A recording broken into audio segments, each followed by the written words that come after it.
ప్రభువైన యేసుక్రీస్తు ప్రశస్తమైన నామములో మీకు అందరికీ శుభవందనాలు తెలియపరుస్తున్నాను. మరొకసారి మిమ్మల్ని అందరినీ ఈ విధంగా కలుసుకోవడానికి దేవుడు నాకు ఇచ్చిన ఈ మంచి సమయాన్ని బట్టి సమస్త మహిమ మన ప్రభువైన యేసయ్యకే చెందును గాక. హాయ్ స్నేహితులారా, ఎలా ఉన్నారు? బాగున్నారా? లెంట్లోకి ప్రవేశించాం. మీకు కూడా ఈ డౌట్ ఉండవచ్చు, ఏంటంటే లెంట్ డేస్ అంటే ఏంటి?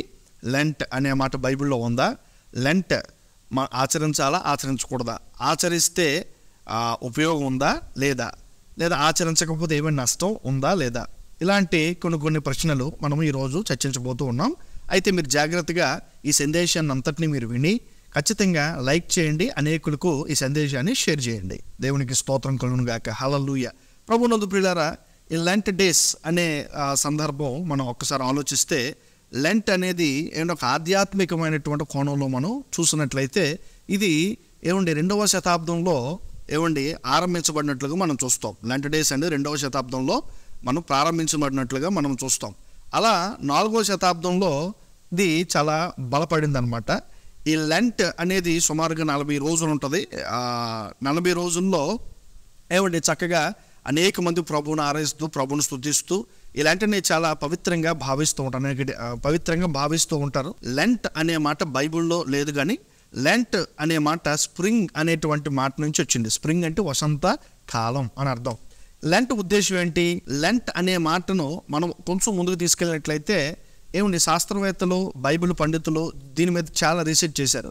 రీసెర్చ్ చేసిన తర్వాత దీన్ని చాలామంది భక్తులు ఏం చెప్పారంటే ఆధ్యాత్మిక కోణంలోనే చెప్పారనమాట. యేసుక్రీస్తు ప్రభువారు 40 రోజులు 40 రాత్రులు 40 పగళ్ళు ఉపవాసం చేశాడు. ఈ సంగతి అంతా మనకు తెలుసు. ఆయన ఉపవాసం చేసినప్పుడు, ఫాస్టింగ్ చేసినప్పుడు అపవాది వచ్చి వారిని శోధించాడు. ఈస్టర్కు ముందున్నటువంటి 40 రోజులను కూడా లెంట్ అని అంటాం. చాలామంది దీన్నే సిలువ ధ్యానాలు అంటారు, దీన్నే సిద్ధపాటు రోజులు అంటారు, దీన్నే శ్రమల దినాలు అని కూడా అంటూ ఉంటారు.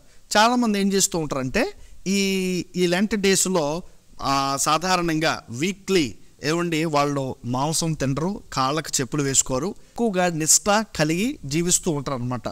అంటే ఎక్కువ దూరం ప్రయాణం చేయరు. ఎక్కువ శాతం వాళ్ళు ఆ 40 డేస్ కూడా చాలా నిష్ఠగా ఉండటానికి, చాలా భక్తిగా ఉండటానికి, చాలా ఆధ్యాత్మికంగా ఉండటానికి ఇష్టపడుతుంటారు.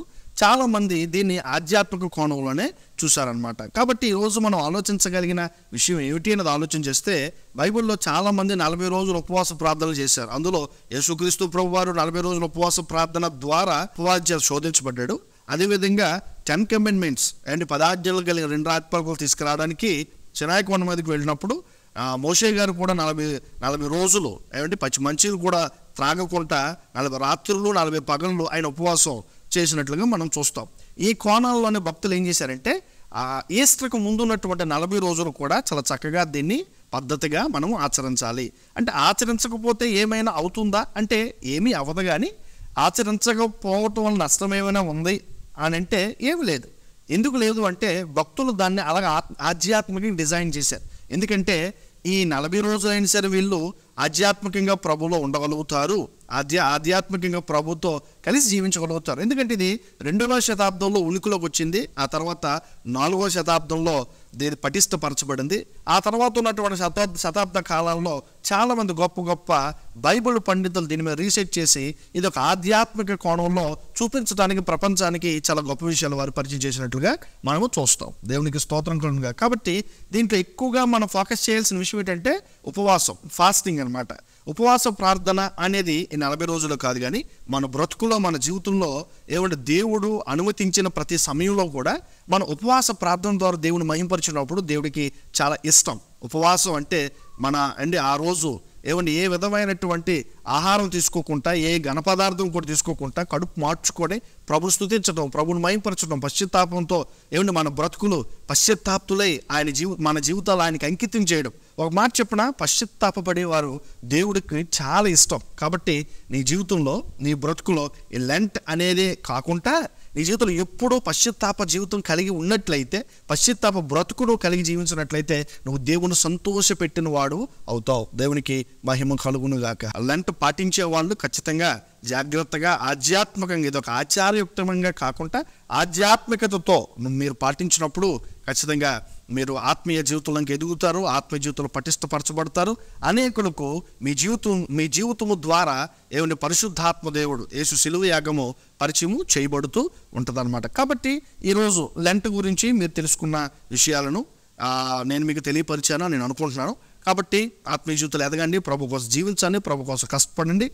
యేసుక్రీస్తు ప్రభు మన కొరకు చనిపోయారు, మన కొరకు మరణించారు, మన కొరకు తన ప్రాణాన్ని పెట్టారు, మన ప్లేస్ని ఆయన తీసుకున్నారు, మన గురించి తన జీవితాన్ని సాక్రిఫైస్ చేశారు. కాబట్టి మన జీవితంలో మన బ్రతుకుల్లో ఖచ్చితంగా ఆయన కొరకు మనం కూడా త్యాగం చేసే అన్ని పనులు మనం ఖచ్చితంగా చేయాలి. ఈ 40 రోజులు చేస్తేనే కరెక్ట్ అనుకోవడం తప్పు. జీవితకాలం అంతా కూడా ప్రభుకి నువ్వెన్ని 40 చేసినా ఆయనకు రుణపడే ఉంటావు అనే వాస్తవాన్ని ఎప్పుడు మర్చిపోవడానికైతే లేదు. ప్రభు ఈ మాటలు దీవించును గాక. ప్రభు చిత్తం అయితే మరొక కార్యక్రమంలో మనం కలుసుకుందాం. అంతవరకు దేవుని మహాకృప మీకు తోడై ఉండును గాక. See you in the next one.